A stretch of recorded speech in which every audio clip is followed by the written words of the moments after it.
during COVID and we were still locked down, and you guys had opened up. And like I think you mentioned that there was a big change. Like that was a change, like 9/11, and it's like the day before 9/11 was the day after was a completely different world. What differences have you noticed, like post versus pre-COVID? Just in jiu-jitsu or in general? Both, yeah. Yeah, more in general, but like if there's any change in jiu-jitsu, I mean, since we started back, I think most people sort of getting back to the how it was, but yes, it's just a sort of a little bit different with jiu-jitsu, but just in general, like, it's way different. So I think like the whole work from home thing has changed society. Like the times people shop, the time people work, the time people do things. I think it's given people in general a lot more flexibility with their life. They can balance.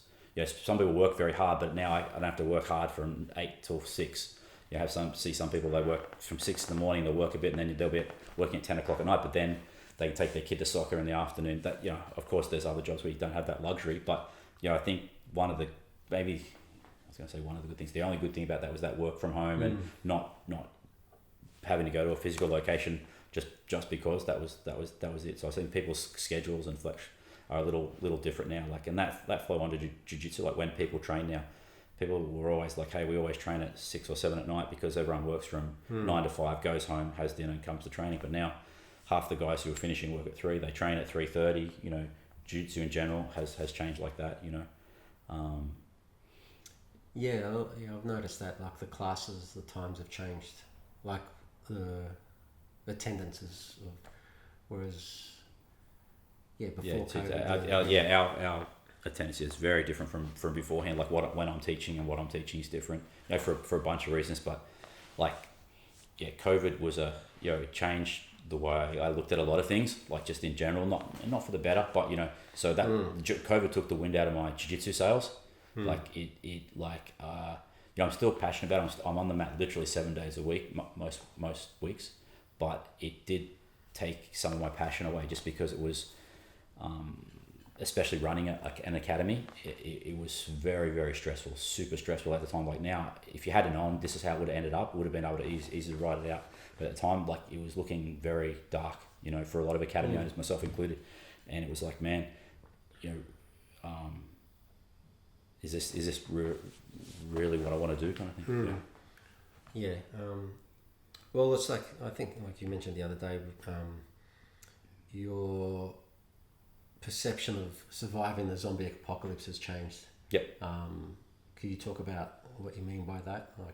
So again, like martial arts is almost an extension of zombie apocalypse or just prepping and stuff like that. I'm not a prepper.